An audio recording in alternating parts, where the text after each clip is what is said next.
आज मैं आपको पढ़ाने जा रही हूँ संघीय प्रणाली। इसमें केंद्र राज्य संबंधों के बारे में बता रही हूँ और इसमें सारे के सारे शॉर्ट क्वेश्चंस हैं। आप इसको बहुत अच्छे से पढ़ लीजिए, ध्यान से पढ़िए। और मैं आपको इसमें केंद्र और राज्यों के बीच में जो संबंध हैं किस तरह के हैं, कौन कौन से संबंध हैं, वो मैं आपको बताती चली जा रही हूँ। थोड़ा लंबा है ये, लेकिन आप जो है इसको पढ़ते चले जाएंगे तो राज्य और केंद्र के संबंध आपको बहुत अच्छे से समझ में आ जाएंगे। शॉर्ट क्वेश्चंस हैं सभी, एमसीक्यू में जो भी एक एक नंबर का आता है, एक भी वर्ड आप जो है अगर अच्छे से देख लेंगे तो आपको वहाँ मिल जाएगा और आप उस पर टिक लगा सकते हो। देखिए, फर्स्ट क्वेश्चन है, भारत किस प्रकार की संघीय प्रणाली अपनाता है? सहकारी संघवाद। सहकारी संघवाद का मतलब होता है संघ और राज्य के बीच सहयोग। भारत का संघवाद किस पर आधार पर है? किस पर आधारित है या किस आधार पर है? तो संविधान आधारित है संघवाद पर। भारत को किसने क्यूसी फेडरल कहा है? केसी ब्लेयर ने कहा है। भारत का संघ किस प्रकार का है? अविच्छिन्न संघ, यानी जिसे ना तो तोड़ा जा सकता है और ना ही अलग किया जा सकता है। भारतीय संघ में शक्तियों का विभाजन कितनी सूचियों में है? 3 सूचियों में है। ये मैं पहले भी आपको बता चुकी हूँ, संघीय सूची, राज्य सूची और समवर्ती सूची में। संघीय सूची में कितने विषय हैं? 97, 97, 54 यानी 44वें संवैधानिक संशोधन के बाद भी 97 ही माने जाते हैं। राज्य सूची में कितने विषय हैं? 66 विषय हैं। समवर्ती सूची में कितने विषय हैं? 47 विषय हैं। संविधान को सर्वोच्च किसने माना है या बनाया है? किसने बनाया है? संघीय प्रणाली ने। संविधान किसको शक्तियां बांटता है? केंद्र और राज्य को शक्तियां बांटता है। भारतीय संघवाद का आधार कौन है? शक्ति विभाजन। शक्ति विभाजन आपको पता ही है कि राज्यों की शक्तियां अलग हैं और केंद्र की शक्तियां अलग हैं, लेकिन कभी भी अगर इन शक्तियों में टकराव होता है तो अंतिम निर्णय किसका माना जाता है? केंद्र का ही अंतिम निर्णय माना जाता है। किस प्रकार का संघवाद भारतीय प्रणाली में प्रमुख है? केंद्रभूत संघवाद, यानी केंद्र की शक्ति ज्यादा मानी गई है। आपातकाल में संघवाद कैसा हो जाता है? पूर्णतः एकात्मक हो जाता है, यानी कि जब कभी भी आपातकालीन स्थिति आती है तो हमारा देश एकात्मक होता जाता है, संघात्मक नहीं रहता। संघ शब्द किस अनुच्छेद में है? किस अनुच्छेद में है? अनुच्छेद 1 में है। संघवाद को कौन सुरक्षित रखता है या कौन सुरक्षित करता है? कौन करता है? सर्वोच्च न्यायालय। राज्यों को विशेष अधिकार कौन देता है? संविधान देता है। राज्यों को विशेष अधिकार कौन देता है? याद रखिए, संविधान देता है। ये ना भूल जाइए केंद्र देता है, केंद्र नहीं देता। कौन देता है? संविधान देता है। नेक्स्ट देखिए, केंद्र और राज्य। केंद्र और राज्य के बीच विवाद कौन सुलझाता है? कौन सुलझाता है? सर्वोच्च न्यायालय सुलझाता है। राज्य कौन से कानून बना सकता है? पहले ही बताया है कि 3 सूचियां हैं, केंद्र सूची, राज्य सूची और समवर्ती सूची, जिसमें केंद्र सूची में जो है सब्जेक्ट या विषय, उन पे कानून बनाने का अधिकार केंद्र का है। राज्य सूची में राज्य का है। समवर्ती में दोनों ही बना सकते हैं। ठीक है, तो राज्य कौन से कानून बना सकता है? राज्य सूची के विषयों पर राज्य ही कानून बना सकता है। राज्य, अगर कभी ऐसा मामला आता है कि राज्य कहे केंद्र से बनाने को, तो केंद्र भी इस पे कानून बना सकता है। अब ये हमने आपको संबंध जो बताए हैं राज्य और केंद्र के, उसको मैं अलग अलग डिफाइन कर रही हूँ। सबसे पहले आता है विधायी संबंध। इसमें देख लीजिए आप, किस अनुच्छेद में कानून बनाने की शक्ति का विभाजन है? अनुच्छेद 245 से 255 तक। संसद किन किन सूचियों पर कानून बना सकती है? संघ सूची, समवर्ती सूची और राज्य सूची पर भी। ठीक है, समवर्ती सूची में विवाद होने पर क्या लागू होगा? केंद्र का कानून। ये तो पहले भी हमने आपको बताया है, अभी फिर से बता दे रहे हैं कि समवर्ती सूची में विवाद होने पर केंद्र का कानून लागू होगा। राज्यसभा किस आधार पर राज्य सूची पर विषय संसद दे सकती है? ठीक है, राष्ट्रीय हित में 2/3 बहुमत से। ठीक है, राज्यपाल किस स्थिति में बिल रोक सकता है? राष्ट्रपति की मंजूरी हेतु। कौन सी सूची में पुलिस और कानून व्यवस्था आते हैं राज्य सूची में। शिक्षा किस सूची में आती है? समवर्ती सूची में। कृषि किस सूची में आती है? राज्य सूची में आती है। बैंकिंग किस सूची में आती है? संघ सूची में आती है। विदेशी मामले किस सूची में आते हैं? संघ सूची में आते हैं। अपराध कानून आईपीसी और सीआरपीसी किस सूची में आते हैं? किस में आते हैं? समवर्ती सूची में आते हैं। संसद राज्य के लिए कानून कब बना सकती है? राज्य की सहमति से अनुच्छेद 252 के तहत। राज्य कानून कब अमान्य होता है? जब वो केंद्र कानून से टकराए। जब केंद्र से राज्य का कोई कानून टकराए तो वो अमान्य होता है। नेक्स्ट देखिए, अंतर्राष्ट्रीय व्यापार किस सूची में है? संघ सूची में। अंतर्राष्ट्रीय व्यापार किस सूची में है? संघ सूची में है। प्रशासनिक संबंध अब नेक्स्ट आता है।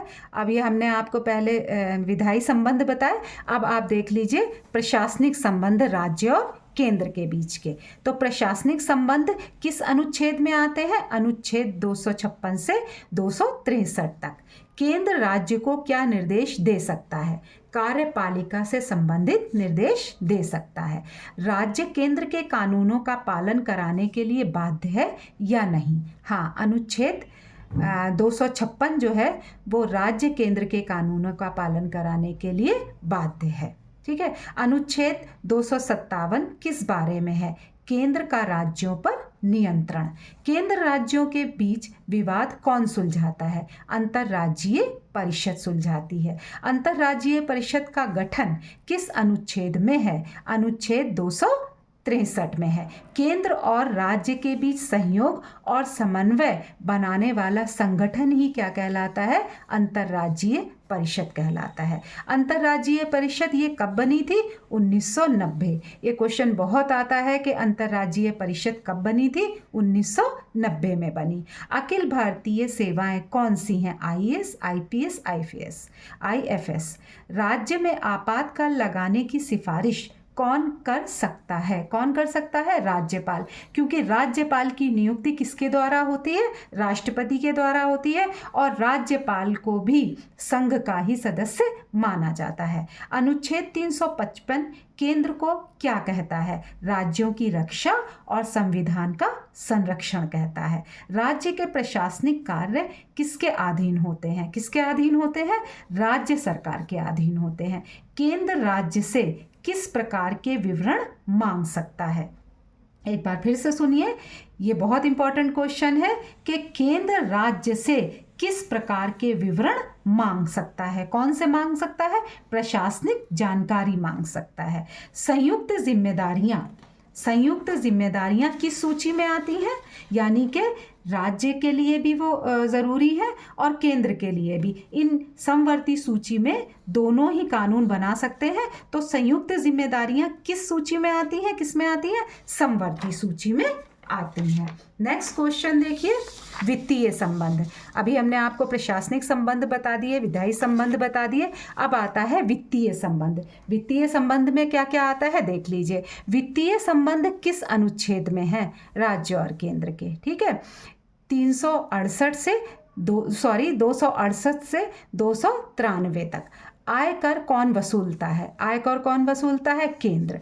जीएसटी परिषद की अध्यक्षता कौन करता है? केंद्रीय वित्त मंत्री। इसको बहुत ध्यान से सुन लीजिए कि जीएसटी परिषद की अध्यक्षता कौन करता है? कौन करता है? केंद्रीय वित्त मंत्री करता है। भारतीय संघ में वित्तीय आयोग कितने वर्ष में बनता है? हर 5 वर्ष में बनता है। वित्त आयोग कौन बनाता है? राष्ट्रपति बनाता है। अनुदान इन एड्स कौन देता है? कौन देता है? ये ऐड कौन देता है? अनुदान इन ऐड कौन देता है? केंद्र सरकार देती है। सीमा शुल्क किसके अधीन है? सीमा शुल्क किसके अधीन है? केंद्र के अधीन है। उत्पाद शुल्क कौन लगाता है?